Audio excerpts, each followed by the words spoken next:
ദൈവത്തിന്റെ അതിപരിശുദ്ധമായ നാം വാഴ്ത്തപ്പെടുമാറാകട്ടെ. ആലപ്പുഴ പത്തനംതിട്ട സെക്ഷൻ ഒരുക്കുന്ന പാഠപഠന ക്ലാസ്സിലേക്ക് ഏവരെയും ഹാർദവമായി സ്വാഗതം ചെയ്തുകൊള്ളുന്നു.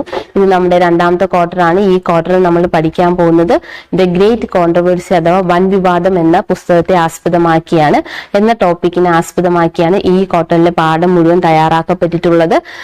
ഈ പാഠം നമുക്ക് വേണ്ടി തയ്യാറാക്കിയിരിക്കുന്ന അഡ്വന്റിസ്റ്റ് സഭയിലെ വെൽ നോൺ സ്പീക്കറായ മാർക്ക് ഫില്ലെയാണ്. അദ്ദേഹം വൈസ് പ്രസിഡന്റിന്റെ ജനറൽ കോൺഫറൻസ് വൈസ് പ്രസിഡന്റായ 5 വർഷം സേവനം അനുഷ്ഠിച്ച് വിരമിച്ചതിന് ശേഷം തുടർന്നും സുവിശേഷ വേലയിൽ വ്യാപകമായി പ്രവർത്തിക്കുകയും ഇപ്പോൾ ജനറൽ കോൺഫറൻസ് പ്രസിഡന്റിന്റെ അസിസ്റ്റന്റായി പ്രവർത്തിക്കുകയും ചെയ്യുന്ന വ്യക്തിയാണ്. നമുക്ക് ഒന്നാമത്തെ പാഠത്തിലേക്ക് കിടക്കാം. നമ്മുടെ ഇന്നത്തെ പാഠത്തിന്റെ പേര് the war behind all wars, എല്ലാ യുദ്ധങ്ങൾക്കും പിന്നിലെ യുദ്ധം എന്നാണ്. നമുക്ക് ഈ പാഠപഠനത്തിന് മുമ്പായി ഒരു നിമിഷം പ്രാർത്ഥിക്കാം. മഹോന്നത വാസം ചെയ്യുന്ന ദൈവമേ, തിരുനാം വാഴ്ത്തപ്പെടുമാറാകട്ടെ. സ്വർഗാസ്വർഗങ്ങൾ അധിവസിക്കുന്നവനെ അങ്ങയുടെ നാം വാഴ്ത്തപ്പെടുമാറാകട്ടെ. രാജാതിരാജാവും കർത്താതി കർത്താവുമായ നീ തിരുനാം വാഴ്ത്തപ്പെടുമാറാകട്ടെ. ഈ നല്ല നിമിഷത്തിൽ നന്ദി അർപ്പിക്കുന്ന കർത്താവേ, നമുക്ക് ഈ ഒരു പാഠം പഠിക്കാൻ അവിടെ നിന്ന് തയ്യാറാക്കി തന്നിരിക്കുന്നതിനാൽ നന്ദി അർപ്പിക്കുന്ന കർത്താവ്. പരിശുദ്ധാത്മാവിനാൽ ഞങ്ങൾക്ക് വേണ്ട എല്ലാ മർമ്മങ്ങളെയും അവിടെ നിന്ന് വെളിപ്പെടുത്തി തരുമാറാകണം എന്ന് പ്രാർത്ഥിക്കുന്ന കർത്താവ്. പഠിപ്പിക്കുന്ന അടിയനോടുകൂടി ഇരിക്കുമാറാണ്. സകല പാപങ്ങളും ക്ഷമിച്ച് യേശുവിന്റെ രക്തത്താൽ അവിടെ നിന്ന് മുദ്രയിട്ട് കാത്തുകൊള്ളുമാറാണ്. എല്ലാം നന്മകളാൽ നിറയ്ക്കണമെന്ന് യേശു ക്രിസ്തുവിന്റെ നാമത്തിൽ താഴ്മയെ ആശിക്കുന്നു. പ്രാർത്ഥന കേട്ട് അനുഗ്രഹിക്കണം പ്രിയ പിതാവേ, ആമേൻ. അപ്പൊ നമ്മുടെ ഇന്നത്തെ പാഠത്തിന്റെ ഒന്നാമത്തെ പാഠത്തിന്റെ മനപ്പാഠവാക്യം എടുത്തിരിക്കുന്ന വെളിപ്പാടിന്റെ പ്രവചനം 12-ാം അധ്യായം 7ഉം 8ഉം വാക്യങ്ങളാണ്. പിന്നെ സ്വർഗത്തിൽ യുദ്ധമുണ്ടായി. മീഖായേലും അവന്റെ ദൂതന്മാരും മഹാസർപ്പത്തോട് പടവെട്ടി. തന്റെ ദൂതന്മാരുമായ മഹാസർപ്പം പടവെട്ടി ജയിച്ചില്ല താനും. സ്വർഗത്തിൽ അവരുടെ സ്ഥലം പിന്നെ കണ്ടതുമില്ല. അപ്പൊ നമ്മൾ ഇന്ന് പഠിക്കാൻ പോകുന്നത് ഭൂമിയിൽ നടക്കുന്ന എല്ലാ യുദ്ധങ്ങൾക്കും കാരണമായ സ്വർഗത്തിലെ യുദ്ധത്തെ കുറിച്ചാണ് നമ്മൾ ഇന്ന് പഠിക്കാൻ പോകുന്നത്. ദൈവ സ്നേഹവാനാണ്, ദീർഘക്ഷമയുള്ളവൻ എന്നൊക്കെയാണ് നമ്മൾ പറയുന്നത്. അപ്പൊ എന്താണ് സ്നേഹം എന്ന് ചോദിക്കുമ്പോൾ 1 യോഹന്നാന്റെ പുസ്തകം 4-ാം അധ്യായം 7ഉം 8ഉം വാക്യങ്ങളിലേക്ക് നമുക്ക് പോകാൻ കഴിയും. എന്താണ്? പ്രിയമുള്ളവരെ, നാം അന്യോന്യം സ്നേഹിക്കുക. സ്നേഹം ദൈവത്തിൽ നിന്ന് വരുന്നു. സ്നേഹിക്കുന്നവനെല്ലാം ദൈവത്തിൽ നിന്നും ജനിച്ചിരിക്കുന്നു, ദൈവത്തെ അറിയുകയും ചെയ്യുന്നു. സ്നേഹിക്കാത്തവൻ ദൈവത്തെ അറിഞ്ഞിട്ടില്ല. ദൈവം സ്നേഹം തന്നെ. അപ്പൊ എന്താണ് സ്നേഹം എന്ന് ചോദിച്ചാൽ ആൻസർ വളരെ സിമ്പിൾ ആണ്. ദൈവം സ്നേഹം എന്നാണ്. അപ്പോൾ സ്നേഹവാനായ ദൈവത്തിന്റെ മുമ്പിലാണ് ഈ യുദ്ധം നടന്നത്, അല്ലയോ? അപ്പൊ എന്താണ് യുദ്ധം നമ്മൾ നോക്കുമ്പോൾ ആശയപരമായ വ്യത്യാസത്തിൽ ഉടലെടുക്കുന്ന ഫിസിക്കൽ ഫൈറ്റിനെയാണ് യഥാർത്ഥത്തിൽ യുദ്ധം എന്ന് പറയുന്നത്. അപ്പൊ ദൈവം എങ്ങനെയാണ് ഈ യുദ്ധം കൈകാര്യം ചെയ്യുന്നത്? ദൈവം പ്രപഞ്ചത്തിൽ ഒരിക്കലും ഇനി പാപം ഉടലെടുക്കാത്ത വിധത്തിലാണ് ഈ യുദ്ധം ദൈവം കൈകാര്യം ചെയ്യുന്നത്. എന്തുകൊണ്ടായിരിക്കും അങ്ങനെ? നമുക്കിപ്പോ ഒരു ഉദാഹരണം എടുത്താല് പലപ്പോഴും നമ്മൾ പത്രമാധ്യമങ്ങളിൽ വായിച്ചു വരുന്ന ഒരു സംഭവമുണ്ട്. അതായത് കൊലപാതകം ചെയ്ത് ജയിലിലായിരിക്കുന്ന വ്യക്തി പരോളിൽ ഇറങ്ങിയിട്ട് പിന്നെയും കൊല ചെയ്യുന്നു. അല്ലെങ്കിൽ മോഷ്ടിക്കുന്ന വ്യക്തി പരോളിൽ ഇറങ്ങുന്ന ആ ചെറിയ ഒരു സമയം കൊണ്ട് പിന്നെയും അതേ പ്രവൃത്തി ചെയ്യുന്നു. ഇപ്പോൾ തന്നെ റീസെന്റ്ലി ആയിട്ട് നമ്മൾ വായിക്കുന്നുണ്ട്, പോക്സോ കേസിൽ അകത്തായ വ്യക്തികൾ എന്താണ് പുറത്തിറങ്ങിയിട്ട് പിന്നെയും ആ പരോളിന്റെ സമയത്ത് തന്നെ പീഡിപ്പിക്കുന്നു. അപ്പോൾ അവർക്ക് അത്ര നാള് ശിക്ഷ കൊടുത്തത് കൊണ്ട് അവരെന്താണ്, ആ പ്രവൃത്തിയിൽ നിന്ന് മാറുന്നില്ല. അപ്പൊ പ്രവൃത്തിക്ക് കാരണമായ സ്വഭാവത്തെ പൂർണ്ണമായും മാറ്റേണ്ടതിനാണ് യഥാർത്ഥത്തില് ദൈവം ശ്രമിക്കുന്നത്. അതായത് പ്രപഞ്ചത്തിൽ ഒരിക്കലും ഇനി പാപം ഉടലെടുക്കാത്ത വിധത്തിലാണ് ഈ പാപത്തെ ദൈവം കൈകാര്യം ചെയ്യുന്നത് നമുക്ക് മനസ്സിലാവും. നമുക്ക് ഇന്നത്തെ പാഠം തയ്യാറാക്കപ്പെട്ടിരിക്കുന്നത് സിസ്റ്റർ വൈറ്റ് എഴുതിയ ഗ്രേറ്റ് കോൺട്രവേഴ്സി അഥവാ വൻ വിവാദം എന്ന ബുക്കിലെ 29ഉം 30ഉം അധ്യായങ്ങളെ ആസ്പദമാക്കിയാണ്. 29ാമത്തെ ബുക്ക് പാഠം ദ ഒറിജിൻ ഓഫ് ഈവിൾ എന്നും 30ാമത്തെ അധ്യായം എനിമിറ്റി ബിറ്റ്വീൻ മാൻ ആൻഡ് സാറ്റനും എന്നാണ്. ബുക്ക് കൈവശമുള്ളവർക്ക് ഈ 2 അധ്യായങ്ങളിലേക്ക് പോകാവുന്നതാണ്. നമ്മൾ ഈ ആഴ്ച പ്രധാനമായി 3 കാര്യങ്ങളാണ് ചർച്ച ചെയ്യുന്നത്. ഒന്നാമത്തത് ദ പെർഫെക്റ്റ് ഹെവനിലാണ് പാപം വന്നതും തുടർന്ന് എന്താണ് യുദ്ധം നടന്നതും. അതിൽ പിന്നെ ദൈവത്തിന്റെ സ്വരൂപത്തിൽ സൃഷ്ടിച്ച മനുഷ്യരിലേക്കും ആ പാപം പടർന്നു എന്ന് പഠിക്കുന്നു. രണ്ടാമത് എന്താണ്? പാപവും സാത്താനും ഈ കാര്യങ്ങളെല്ലാം ദൈവത്തിനെതിരെയാണ്, ദൈവത്തിന്റെ നിയമങ്ങൾക്കെതിരെ വന്നതാണെന്ന് നമ്മൾ പഠിക്കുന്നു. മൂന്നാമത് എന്താണ്? കർത്താവായ യേശുക്രിസ്തുവിലൂടെയും അവന്റെ ക്രൂശ് മരണത്തിലൂടെ മാത്രമാണ് ഈ പാപത്തിൽ നിന്നും ഒരു അവസാനം ഉണ്ടാകുന്നുള്ളൂ. ഈ പാപത്തിൽ നിന്ന് മനുഷ്യന്റെ രക്ഷ നേടാൻ കഴിയുമെന്നും നമ്മളിന്ന് പഠിക്കുന്നുണ്ട്. അപ്പൊ നമുക്ക് ഞായറാഴ്ചത്തെ ഭാഗത്തിലേക്ക് പോകാം. ഞായറാഴ്ചത്തെ ഭാഗത്തിന്റെ തലവാചകം വാർ ഇൻ ഹെവൻ, സ്വർഗത്തിൽ യുദ്ധമെന്നാണ്. അപ്പോൾ ദൈവം ഇരിക്കുന്ന സ്വർഗത്തിലാണ് എന്തുണ്ടായിരിക്കുന്നത്? യുദ്ധം. നമ്മൾ എപ്പോഴും പറയുന്നത് എന്താണ്? നമുക്കൊന്ന് സന്തോഷവും സമാധാനവും ഒക്കെ കിട്ടാൻ പോകുന്ന ഒരു സ്ഥലമാണ് സ്വർഗം എന്ന് പറയുന്നത്. പക്ഷെ ഇപ്പൊ ആ സ്വർഗത്തിലെ യുദ്ധത്തെ കുറിച്ചാണ് ഈ ഞായറാഴ്ചത്തെ ഭാഗം പഠിക്കുന്നത്. അതായത് എഹെസ്കേൽ പ്രവചനം 28 അധ്യായം 12 മുതൽ 15 വരെയുള്ള വാക്യങ്ങളിലേക്ക് നോക്കുമ്പോൾ നമുക്ക് മനസ്സിലാകും. അതായത് ലൂസിഫറിനെ എങ്ങനെയാണ് സൃഷ്ടിച്ചിരിക്കുന്നത് അല്ലെ? ഈ പാപത്തിനെല്ലാം കാരണമായ യഥാർത്ഥ വ്യക്തി ആരാണ്? ലൂസിഫർ ആണ്. അവൻ എങ്ങനെയാണ് സൃഷ്ടിച്ചിരിക്കുന്നത്? താമ്രമണി, പീതരത്നം, വജ്രം, പുഷ്യരാഗം, ഗോമേതകം, സൂര്യകാന്തം, നീലക്കല്ല്, മരതകം തുടങ്ങിയ എല്ലാ സകലവിധ രത്നങ്ങളോടുകൂടെയാണ് അവനെ പൊതിഞ്ഞിരിക്കുന്നത്. അവനൊരു മറയ്ക്കുന്ന കെരൂബായിരുന്നു. അവൻ വിശുദ്ധ ദൈവപർവ്വതത്തിൽ ഇരുത്തിയിരുന്നു. അതുപോലെ അഗ്നിയമായ രഥങ്ങളുടെ മധ്യ അവൻ എന്ത് ചെയ്തിരുന്നു? സഞ്ചരിച്ചു പോരുന്നതായിട്ട് നമ്മൾ കാണുന്നുണ്ട്. അപ്പോ ഈ വ്യക്തി എന്ന് പറയുന്ന ലൂസിഫർ എന്നൊരു വ്യക്തി എന്ന് പറയുന്ന ഒരു സാധാരണ വ്യക്തിയല്ല അല്ലെ? ഇത്രയും സകലവിധ രത്നങ്ങളാൽ മറയ്ക്കപ്പെട്ട് ഉള്ള ഒരു വ്യക്തി, കെരൂബായിട്ട് പ്രവർത്തിച്ചൊരു വ്യക്തിയാണ്. അദ്ദേഹത്തിന്റെ മനസ്സിലാണ് ഈ പാപം ആദ്യമായി ഉടലെടുത്തതെന്ന് നമ്മൾ ഈ വാക്യങ്ങളിലൂടെ പഠിക്കുന്നുണ്ട്. അപ്പൊ നമ്മൾ യെശയ്യാ പ്രവചനം 14 അധ്യായം അതുപോലെ തന്നെ എഹെസ്കേലിന്റെ 15 വാക്യത്തിലേക്ക് പോകുമ്പോൾ നമ്മൾ മനസ്സിലാക്കുന്നത് ഇങ്ങനെയാണ്: സൃഷ്ടിച്ച നാൾ മുതൽ നീതികേട് അവനിൽ കണ്ടതുവരെ അവൻ എങ്ങനെയായിരുന്നു? നിഷ്കളങ്കനായിരുന്നു എന്നാണ്. അപ്പൊ ലൂസിഫർ ആരായിരുന്നു? ഈ സകല രത്നങ്ങൾ കൊണ്ട് മറയ്ക്കുക മാത്രമല്ല, ലൂസിഫർ നിഷ്കളങ്കനായിരുന്നു എന്നുകൂടെ നമ്മൾ പഠിക്കുന്നു. നീതികേട് കാണും വരെ അവന് നിഷ്കളങ്കനായിരുന്നു. എന്റെ സിംഹാസനം ദൈവത്തിന്റെ നക്ഷത്രങ്ങൾക്ക് മീതെ വെക്കും. ഉത്തരദിക്കിന്റെ അതിർത്തിയിൽ സമാഗമ പർവ്വതത്തിൽ ഞാൻ ഇരുന്നരുളും. ഞാൻ അത്യുന്നതോട് സമനാകും എന്നല്ലോ നീ ഹൃദയത്തിൽ പറഞ്ഞത്. അപ്പോ ഇങ്ങനെ സൃഷ്ടിക്കപ്പെട്ട ഏറ്റവും വലിയ സ്ഥാനത്തിരിക്കുന്ന ഈ വ്യക്തിക്ക് അത് മാത്രം പോരാ, ദൈവം അനുവദിച്ചു കൊടുത്ത ഈ കാര്യം മാത്രം പോരാ, എന്ത് വേണം? ദൈവത്തിന്റെ സിംഹാസനം തന്നെ വേണം, ദൈവം തന്നെ ആകണം എന്നൊരു ഒരാശയം അദ്ദേഹത്തിന്റെ ഹൃദയത്തിൽ ഉദിക്കുന്നതായിട്ട് നമ്മൾ കാണുന്നുണ്ട്. ഇതിനെ തുടർന്ന് എന്താണ് സംഭവിച്ചത്? വെളിപ്പാടിന്റെ പ്രവചനം 12 അധ്യായം 7 മുതൽ 9 വരെയുള്ള വാക്യങ്ങളിലേക്ക് നോക്കുമ്പോൾ ഇതിനെ തുടർന്ന് എന്ത് നടന്നു? സ്വർഗത്തിലെ യുദ്ധം നടന്നു. എങ്ങനെയാണ് യുദ്ധം നടന്നത്? മഹാസർപ്പം, അതായത് ലൂസിഫറും അവനെ പിന്തുണച്ചവരും തമ്മിൽ. അതായത് ഈ ആശയം അവൻ പലരോട് പറയുകയും മറ്റു ദൂതന്മാരോട് പറയുകയും 3-1 ദൂതന്മാർ അവനെ പിന്തുണയ്ക്കുകയും ചെയ്തു. അപ്പൊ ഈ ദൂതന്മാരുമായിട്ട് അവിടെ എന്ത് സംഭവിച്ചു? അവർ ഒരു ഗ്രൂപ്പായി തീർന്നു. പിന്നെ മീഖായേലും അവന്റെ ദൂതന്മാർ, അതായത് മീഖായേലിന്റെ കർത്താവായ യേശുക്രിസ്തുവും അവന്റെ ദൂതന്മാർ. അപ്പൊ സ്വർഗത്തിൽ എന്താണ്? അത്രയും നാൾ ഒരുമിച്ച് നടന്നിരുന്നവര് അവിടെ 2 ഗ്രൂപ്പ് സൃഷ്ടിക്കപ്പെട്ടതായിട്ട് നമ്മൾ കാണുന്നുണ്ട് അല്ലെ? അവിടെ ഒരു ഒത്തൊരുമ അവിടെ ഈ ആശയത്തിന്റെ വെളിച്ചത്തിൽ, ലൂസിഫറിന്റെ ഹൃദയത്തിൽ ഒഴിച്ച ഈ തെറ്റായ ആശയത്തിന്റെ വെളിച്ചത്തില് സ്വർഗത്തില് ഒത്തൊരുമ നഷ്ടപ്പെട്ടതായിട്ട് നമ്മൾ കാണുന്നുണ്ട്. അങ്ങനെ അവർ എന്തായി? ഇങ്ങനെയാണ് നമ്മൾ ഈ ഞായറാഴ്ചത്തെ പാഠത്തിന്റെ ഹെഡിങ് സ്വർഗത്തിലെ യുദ്ധം സംഭവിക്കുന്നത്. ഇങ്ങനെ 2 ആശയങ്ങളിലേക്ക് പോയപ്പോൾ എന്താണ്? ആശയപരമായി അവിടെ ഉടലെടുത്ത ഈ ഒരു സംഭവമാണ് അവിടെ ഒരു യുദ്ധത്തിലേക്ക് നയിച്ചതായിട്ട് നമ്മൾ കാണുന്നുണ്ട്.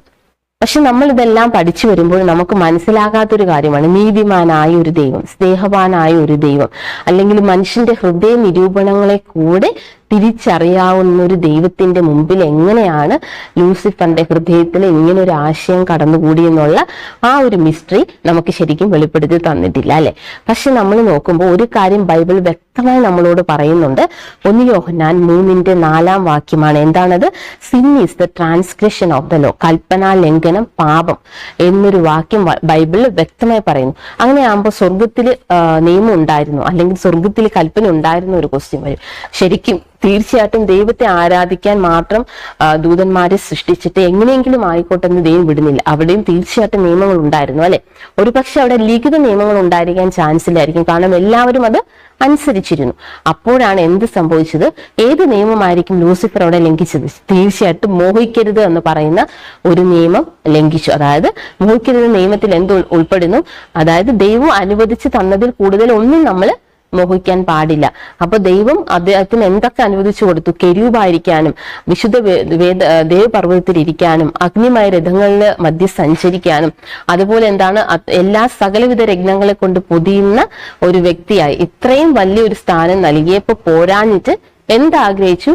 അനുവദിച്ചു കൊടുക്കാതിരുന്ന ദൈവത്തിന്റെ സ്ഥാനത്തെ, അല്ലെങ്കിൽ ദൈവസിംഹാസനത്തെ തന്നെ ദൈവമാവാൻ തന്നെ അവൻ ആഗ്രഹിച്ചു. ഈ ഒരു മോഹമാണ് യഥാർത്ഥത്തിൽ ഈ ഒരു നിയമം പറഞ്ഞത്? ഒരു നിയമത്തെ പാലിക്കാതിരിക്കുമ്പോൾ അവന് തെറ്റാകും. ഈ തെറ്റിനെയാണ് യഥാർത്ഥത്തിൽ എന്ത് പറയുന്നത്?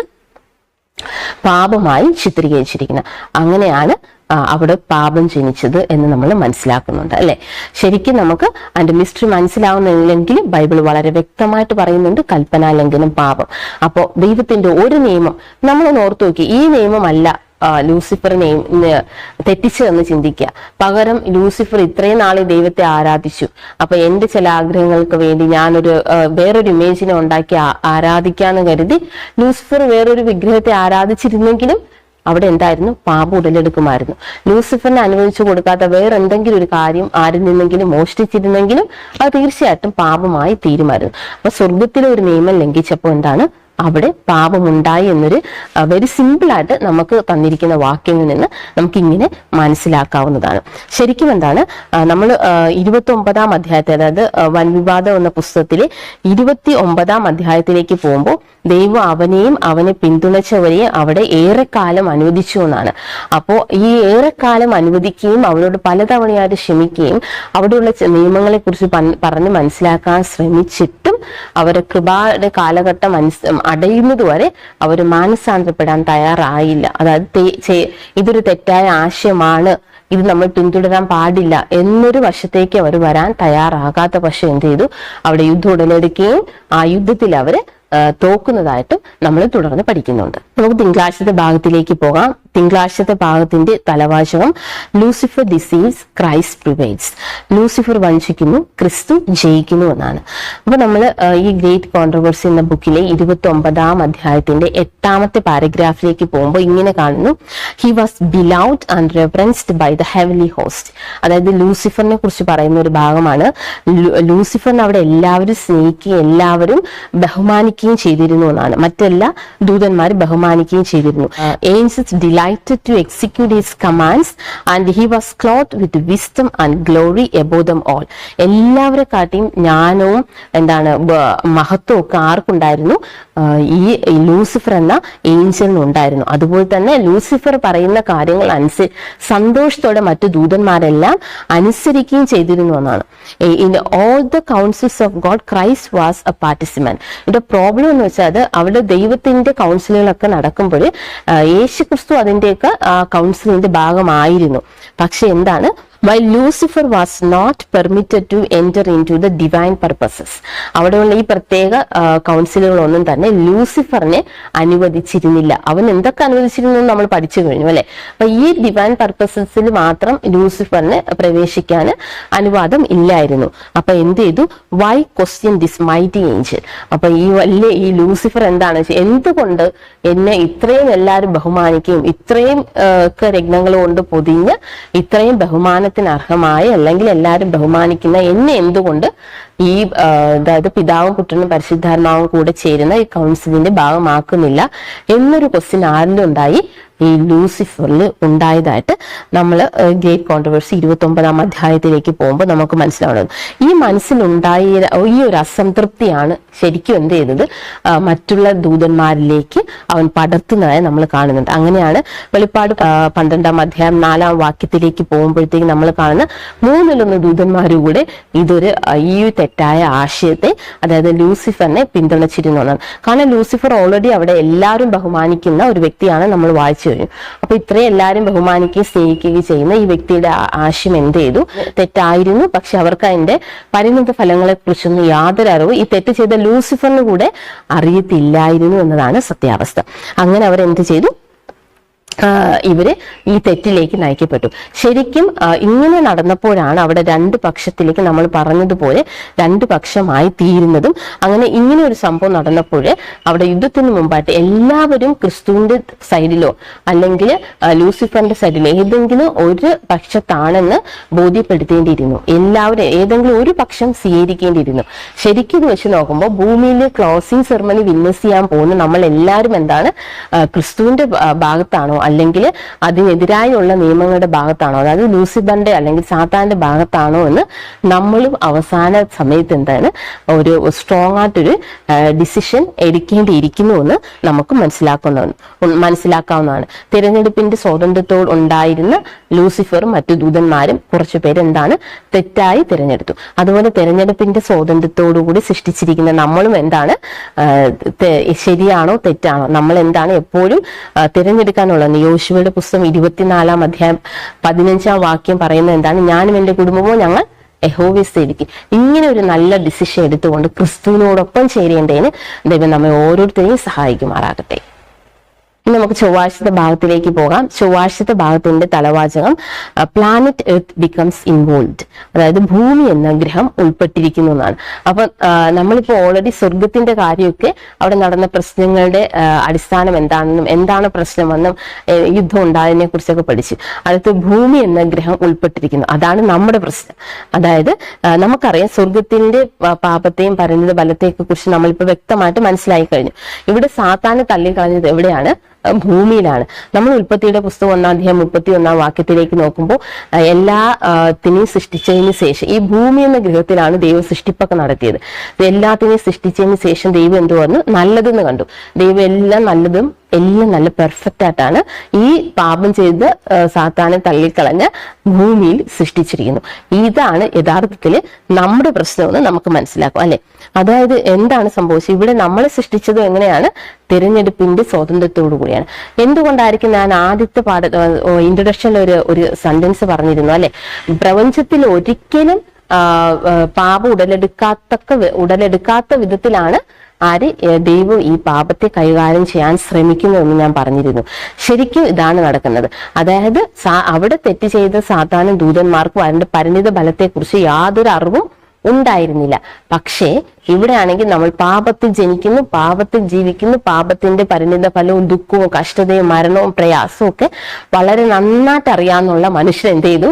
ഇതെല്ലാം അറിഞ്ഞുകൊണ്ട് നമ്മള് ശരി തിരഞ്ഞെടുക്കണമെന്ന് ദൈവം തീർച്ചയായിട്ടും ആഗ്രഹിക്കുന്നു. അങ്ങനെ ആവുമ്പോഴെന്താണ്, പ്രപഞ്ചത്തിൽ ഒരിക്കലും ഇനി പാപം ഉടലെടുക്കാത്ത വിധത്തില് ദൈവത്തിന് ഈ പാപത്തെ, അതായത് ഈ മൂലകാരണമായ പാപത്തെ, ഇതിന്റെ എല്ലാ പ്രശ്നങ്ങൾക്കും മൂലകാരണമായ ലൂസിഫറിന്റെ ഹൃദയത്തിൽ ഉദിച്ച ആ പാപത്തെ തന്നെ നീക്കം ചെയ്യാനാകുമെന്ന് നമുക്ക് മനസ്സിലാക്കാവുന്നതാണ്. ഉൽപ്പത്തി 3-ാം അധ്യായത്തിലേക്ക് പോകുമ്പോൾ ദൈവം എങ്ങനെയാണ് നിഷ്കളങ്കനായി നേരുള്ളവനായി മനുഷ്യനെ സൃഷ്ടിച്ചു. പക്ഷെ 3-ാം അധ്യായത്തിലേക്ക് പോകുമ്പോൾ നമുക്ക് മനസ്സിലാകുന്നുണ്ട് ആദവും ഹവയും അവിടെ പാപം ചെയ്യുകയും തുടർന്ന് എന്താണ് ഈ ഭൂമി എന്ന ഗ്രഹം കൂടെ പാപത്തിലായിപ്പോയി. ഭൂമി എന്ന ഗ്രഹത്തിൽ ജനിച്ചു വരുന്ന സകല മനുഷ്യരും പിന്നെ എന്തായി തീർന്നു? പാപികളായി തീർന്നു എന്ന് നമുക്ക് മനസ്സിലാക്കാവുന്നതാണ്. അവിടെ ലൂസിഫറിന്റെ ഹൃദയത്തിൽ ഉപയോഗിച്ച പാപം കാരണം ലൂസിഫർ മാത്രമല്ല, അതിനെ സപ്പോർട്ട് ചെയ്ത 1/3 ദൂതന്മാരും കൂടെ അവിടെ എന്നേക്കുമായി അവർക്ക് സ്വർഗം നഷ്ടമായതായി കാണുന്നു. ഇവിടെ അതുപോലെയാണ്. പാപത്തിൽ ജനിച്ച് നമ്മളെല്ലാവർക്കും പക്ഷേ പാപത്തിൽ ജയിക്കുകയും ആ പാപത്തിന്റെ ശമ്പളമായ മരണം വരിക്കേണ്ടിയിരിക്കുന്നു. പക്ഷെ നമുക്കിവിടെ ഒരു ഹോപ്പിനൊരു പ്രത്യാശയ്ക്കൊരു വകയുണ്ടല്ലേ? കാരണം എന്താണ്? കർത്താവായ യേശു ക്രിസ്തു നമുക്ക് എല്ലാവർക്കും വേണ്ടി ഈ പാപം ചുമതതായിട്ട് നമ്മൾ കാണുന്നുണ്ട്. നമ്മൾ റോമർക്ക് ലേഖനം 5-12 വാക്യത്തിലേക്ക് പോകുമ്പോൾ അതുകൊണ്ട് ഏക മനുഷ്യനാൽ പാപവും പാപത്താൽ മരണവും കടന്നു വന്നു എന്നാണ്. ലൂസിഫർ എന്ന ഏക മനുഷ്യനാല് സ്വർഗത്തിലെ പാപം കടന്നു വന്നതുപോലെ ഇവിടെ ആദാവും ഹവ എന്ന് പറയുന്ന ആദ്യ മാതാപിതാക്കളാൽ, അതായത് ഹവയാണ് ആദ്യം പഴം കഴിച്ചത്, ഏക മനുഷ്യനാല് എന്തുണ്ടായി? ഇവിടെ ഭൂമിയിലും പാപം, അത് തുടർന്ന് മരണവും കടന്നു വന്നതായിട്ട് നമ്മൾ പഠിക്കുന്നുണ്ട്. ഇങ്ങനെ എല്ലാവരും പാപം ചെയ്യാൽ മരണം സകല മനുഷ്യരിലും പരന്നിരിക്കുന്നു എന്നാണ്. ശരിക്കും ചുരുക്കത്തിൽ നമ്മൾ നോക്കുമ്പോൾ ദൈവത്തോടുള്ള അനുസരണയില്ലായ്മയാണ് പാപം എന്ന് പറയുന്നത്. അതായത് ലൂസിഫർ ഒരു അനുസരണയില്ലായ്മ കാണിച്ചു, അനുവദിക്കാത്തതിൽ കൂടുതൽ ഒരു കാര്യം ആഗ്രഹിച്ചു, അത് ചെയ്യാൻ പാടില്ലാത്തതായിരുന്നു. അത് കാരണം പാപം വന്നു. ഭൂമിയിൽ ആദാവും ഹവയോടും പറഞ്ഞെന്താണ്? ആ നടുവിൽ നിൽക്കുന്ന വൃക്ഷത്തിന്റെ നന്മതിന്മകളെ കുറിച്ച് തിരിച്ചറിഞ്ഞ വൃക്ഷത്തിന്റെ ബലം കഴിക്കരുത് എന്നാണ്. അപ്പോൾ ആ ഒരു നിയമം കഴിക്കരുത് എന്ന് പറഞ്ഞൊരു സംഭവം എന്ത് ചെയ്തു? കഴിച്ചു.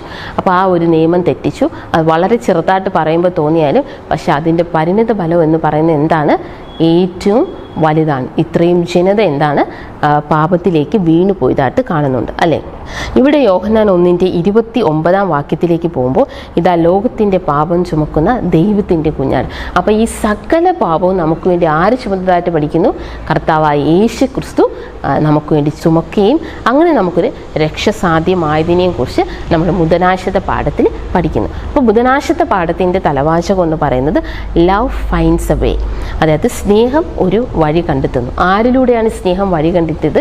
കർത്താവായ യേശു ക്രിസ്തു എന്ന സ്നേഹമാവുന്ന ദൈവത്തിലൂടെയാണ് ശരിക്കും ഈ പാപത്തിൽ നിന്ന് നമുക്കൊരു വഴി കണ്ടെത്തിയതായിട്ട് നമ്മൾ പഠിക്കും. ഉൽപ്പത്തിയുടെ പുസ്തകം 3-15 വാക്യത്തിലേക്ക് പോകുമ്പോൾ ദൈവം സാത്താനോട് പറഞ്ഞൊരു വാക്യമാണ്, ഞാൻ നിനക്കും സ്ത്രീക്കും നിന്റെ സന്തതിക്കും അവളുടെ സന്തതിക്കും തമ്മിൽ ശത്രുത്വം ഉണ്ടാക്കും, അവൻ നിന്റെ തല തകർക്കും, നീ അവന്റെ കുതികാൽ തകർക്കും. അതായത് ഞാൻ ദൈവം നിനക്കും സ്ത്രീക്കും, അതായത് സാത്താനും മനുഷ്യൻ, നിന്റെ സന്തതിക്കും അവന്റെ സന്തതിക്കും, അതായത് എന്താണ് സ്ത്രീയുടെ സന്തതി എന്നറിയപ്പെടുന്ന കർത്താവായ യേശു ക്രിസ്തുവിന്. അപ്പോൾ സാത്താന്റെ സന്തതിക്കും അതുപോലെ എന്താണ് ക്രിസ്തുവിന്റെ സന്തതിക്കും തമ്മിൽ ശത്രുത ഉണ്ടാക്കും, അവൻ നിന്റെ തല, യേശു നിന്റെ തല തകർക്കുകയും നീ അവന്റെ കുതികാൽ തകർക്കുകയും ചെയ്യും. അപ്പൊ കാൽവറി ക്രൂശിന്റെ കൊലക്കര മരണത്തിന് ആര് കുതികാൽ തകർത്തു? സാത്താൻ യേശുവിന്റെ കുതികാൽ തകർക്കുന്നതായിട്ട് നമ്മൾ കാണുന്നുണ്ട്. പക്ഷെ അതിലൂടെ സകല മനുഷ്യർക്കും എന്താണ് സാധ്യമായി തീർന്നത്?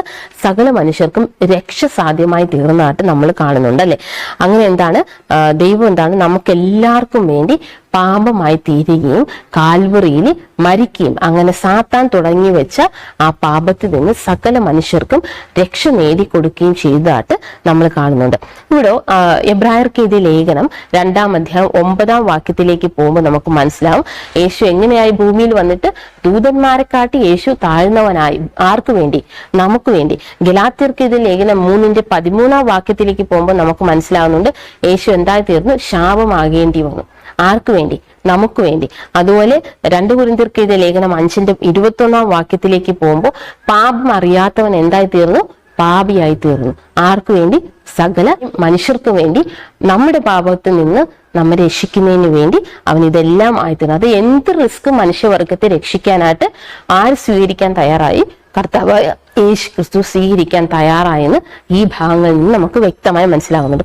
യെശയ്യാപ്രവചനം 53 1 മുതൽ 5 വരെയുള്ള വാക്യങ്ങളിലേക്ക് പോകുമ്പോൾ നമുക്ക് കാണാം കർത്താവായ യേശു ക്രിസ്തുവിന്റെ ഭൂമിയിലുള്ള അവസ്ഥയെക്കുറിച്ച് പറയാൻ, രൂപഗുണമില്ലാതെ, കോമളത്വമില്ലാതെ, കണ്ടാൽ ആഗ്രഹിക്കത്തക്ക സൗന്ദര്യമില്ലാതെ, മനുഷ്യരാൽ നിന്ദിക്കപ്പെട്ട് വ്യസനപ്പെട്ട് രോഗം ശീലിച്ചവനായും കാണപ്പെട്ടു എന്നാണ്. അതുകൊണ്ട് തന്നെ ആരും അവനെ ആദരിച്ചതുമില്ല എന്ന് നമ്മൾ കാണുന്നുണ്ട്.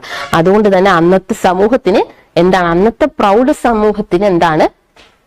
രക്ഷ നഷ്ടമായി. ഇങ്ങനെ ഇരിക്കുന്ന ഒരു വ്യക്തിയാണ് ദൈവമെന്നും അവരെ രക്ഷിക്കാൻ വരുന്ന രാജാവെന്നും അവർക്ക് എന്താണ് അക്സെപ്റ്റ് ചെയ്യാൻ കഴിഞ്ഞില്ല എന്നത് ആണ് അവിടുത്തെ ഒരു സത്യാവസ്ഥ എന്ന് കാണുന്നു എന്ന് നമുക്ക് മനസ്സിലാകുന്നതാണ്. അപ്പൊ ഇത്രയും വലിയൊരു നമുക്ക് വേണ്ടിയാണ് ദൈവം ഇതെല്ലാം ആയതെന്ന് നമ്മൾ പഠിക്കുന്നുണ്ട്. അപ്പൊ ഇത്രയും വലിയൊരു സ്നേഹമാണ് തന്നാണ് നമ്മൾ പാപത്തിൽ നിന്ന് രക്ഷപ്പെടുത്തുന്നതായിട്ട് നമ്മൾ ഈ ഭാഗത്ത് പഠിക്കുന്നത്. അപ്പോൾ ഈ രക്ഷ എല്ലാവരും കരസ്ഥമാക്കണമെന്നാണ് യഥാർത്ഥത്തിൽ ആരാഗ്രഹിക്കുന്നത്?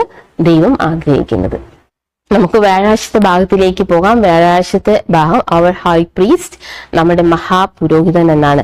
ദൈവപുത്രനായ യേശു ശ്രേഷ്ഠ മഹാപുരോഹിതനായി നമുക്കുണ്ടെന്ന് വ്യക്തമാക്കുന്നു. അപ്പൊ ആരാണ് നമ്മുടെ മഹാപുരോഹിതൻ? ദൈവപുത്രനായ കർത്താവായ യേശു ക്രിസ്തുവാണ് മഹാപുരോഹിതൻ എന്ന് എഫെസ്യർ ലേഖനത്തിലൂടെ നമ്മൾ വ്യക്തമായി പഠിപ്പിക്കുന്നുണ്ട്. അതിന്റെ 15 വാക്യത്തിലേക്ക് പോകുമ്പോൾ പാപമൊഴികെ സർവത്തിനും നമുക്ക് തുല്യമായി പരീക്ഷിക്കപ്പെട്ടവനാണ് കർത്താവായ യേശു. പാപം ചെയ്യാതെ നമുക്ക് വേണ്ടി പാപിയായ വ്യക്തിയാണ് കർത്താവായ യേശു ക്രിസ്തു എന്ന് നമ്മൾ പഠിക്കുന്നുണ്ട്. 16 വാക്യത്തിലേക്ക് പോകുമ്പോൾ നമുക്ക് മനസ്സിലാകുന്ന ഒരു കാര്യം, അതുകൊണ്ട് കരുണ ലഭിക്കാനും തക്ക സമയത്ത് സഹായത്തിനുള്ള കൃപ പ്രാപിക്കാനുമായി കൃപാസനത്തിനകത്തേക്ക് വരിക എന്ന് വിളിക്കുന്നു. കൃപാസനം എന്ന് പറയുന്നത് ദൈവത്തിന്റെ സിംഹാസനമാണ്. ദൈവത്തിന്റെ സിംഹാസനത്തിൽ ആരായിരിക്കുന്നത്? തീർച്ചയായിട്ടും ദൈവമാണ്. അപ്പം നമുക്ക് കരുണ ലഭിക്കുന്നതിന് വേണ്ടി നമ്മൾ എന്താണ്? ദൈവത്തിലേക്ക് പോവുക, കൃപാസനത്തിലേക്ക് പോവുക. അവിടെ പോയി നമ്മൾ ധൈര്യത്തോടുകൂടെ പ്രാർത്ഥിക്കുക എന്ന് നമ്മോട് ആവശ്യപ്പെടുന്നുണ്ട്, അല്ലയോ? അപ്പൊ നമ്മൾ തുടർന്ന് പഠിച്ചു വരുമ്പോൾ യേശുവിന്റെ ഏറ്റവും വലിയ ആഗ്രഹം എന്താണ്? യേശു ഇരിക്കുന്നിടത്ത് നമ്മളെ ഇരുത്തണമെന്നാണ്. യോഹന്നാൻ 17:24 വാക്യം വായിക്കുമ്പോൾ നമുക്ക് മനസ്സിലാവും യേശു ഇരിക്കുന്നിടത്ത് നമ്മളെ ഇരുത്തണമെന്നാണ് യേശു ക്രിസ്തു ഏറ്റവും അധികം ആഗ്രഹിക്കുന്നത്. അതിനുവേണ്ടി ഇത്രയും റിസ്ക് എടുത്ത് സ്വർഗത്തിലെ ദൈവം ഇത്രയും റിസ്ക് എടുത്ത് ഭൂമിയിൽ വരികയും ഇത്രയും കഷ്ടതയോടുകൂടിയുള്ള ഒരു ക്രൂശ് മരണം സഹിക്കുകയും ചെയ്തതെന്ന് നമ്മൾ ഈ ഭാഗത്തിലൂടെ എല്ലാം മനസ്സിലാക്കി വരുന്നുണ്ട് അല്ലെ. അപ്പൊ നമുക്ക് പാപത്തെക്കുറിച്ചും പാപത്തിന്റെ അനന്തര ഫലത്തെക്കുറിച്ചും പാപത്തിന്റെ പരിണിത ഫലത്തെക്കുറിച്ചും വളരെ വ്യക്തമായിട്ട് അറിയാം. അപ്പോൾ ഈ വ്യക്തമായിട്ട് അറിയാന്നുള്ള നമ്മള് കർത്താവായ യേശു ക്രിസ്തു എന്ന് യേശുവിലൂടെ മാത്രമാണ്, അല്ലെങ്കിൽ യേശുവിന്റെ ക്രൂശ് മരണത്തിലൂടെ മാത്രമാണ് നമുക്ക് രക്ഷ കരസ്ഥമാക്കുന്നതെന്ന് നമ്മൾ പഠിച്ചു കഴിഞ്ഞു. അപ്പൊ ഇങ്ങനെ നമ്മൾ കർത്താവായ യേശു ക്രിസ്തു ഏക മധ്യസ്ഥനിലൂടെ രക്ഷ കരസ്ഥമാക്കണമെന്നാണ് ഈ ഭാഗം നമ്മോട് പറയുന്നത്. നമ്മൾ വെള്ളിയാഴ്ചത്തെ കൂടുതൽ ചിന്തയ്ക്കുള്ള ഭാഗത്തിലേക്ക് പോകുമ്പോൾ the great controversy page number 503 പോകുമ്പോൾ കർത്താവായ യേശു ക്രിസ്തുവിന്റെ ക്രൂശ് മരണ സമയത്ത് ക്രൂശിൽ കിടന്നുകൊണ്ട് ദൈവം വിളിക്കുന്നൊരു നിവൃത്തിയായി എന്ന് പറയുന്നുണ്ട് അല്ലെ. അപ്പൊ ഈ നിവൃത്തിയായി എന്ന് പറയുന്ന രക്ഷകന്റെ ഉച്ചത്തിലുള്ള നിലവിളി സാത്താന്റെ ആ നിലവിളിയിൽ സാത്താന്റെ മരണമണി മുഴങ്ങി എന്ന് അത് ഇവിടെ രേഖപ്പെടുത്തിയിരിക്കുന്നു. അതായത് എന്താണ്? സകലവും നിവൃത്തിയായി. ദൈവം എന്ത് പ്ലാനാണോ ഭൂമിയിൽ നിവൃത്തിയാക്കാനായിട്ട് വന്നത് അത് ഇവിടെ നിവൃത്തിയായി കഴിഞ്ഞു. ഈ നിവൃത്തിയായതിലൂടെ എന്ത് മനുഷ്യർക്ക് സാധ്യമായി തീർന്നു? നമ്മളിപ്പോ പഠിച്ചു കഴിഞ്ഞുള്ളൂ, മനുഷ്യർക്ക് രക്ഷ സാധ്യമായി തീർന്നു. ഇപ്പൊ നമുക്കുള്ള പ്രിവിലേജ് എന്താണ്? കർത്താവായ യേശു ക്രിസ്തുവിൽ വിശ്വസിച്ച് യേശു തന്നതായ കൽപ്പനകൾ അനുസരിച്ച് ജീവിച്ച നമുക്ക് എന്താണ്? ഈ പാപത്തിൽ നിന്ന് നമ്മൾ രക്ഷ നേടുകയും അതുപോലെ തന്നെ പ്രപഞ്ചത്തിന്റെ മുമ്പിൽ നമ്മളെ നിഷ്കളങ്കനായി ദൈവം നിർത്തുകയും ചെയ്യുന്ന ഒന്നാണ് അല്ലെ. ഒത്തിരി പാപം ചെയ്യാൻ നമ്മൾ ഇതെല്ലാം ഏറ്റു പറയുമ്പോൾ ഇതെല്ലാം ദൈവം നമ്മോട് ക്ഷമിച്ചുകൊണ്ട് അവിടെ നമ്മൾ നിഷ്കളങ്കനായി യേശു ക്രിസ്തു നമ്മെ അവതരിപ്പിക്കുമെന്നുകൂടെ നമ്മളിവിടെ മനസ്സിലാക്കുന്നുണ്ട് അല്ലെ. അപ്പോ ഇവിടെ അത്രയും കാലം പുരോഗമിച്ചു കൊണ്ടിരുന്ന ഒരു വൻ വിവാദത്തിന്റെ അന്തിമമായി ഈ കാര്യം തീരുമാനിക്കപ്പെട്ടു. നിവൃത്തിയായി എന്ന് വിളിച്ചു തുടങ്ങിയപ്പോൾ എന്താണ്?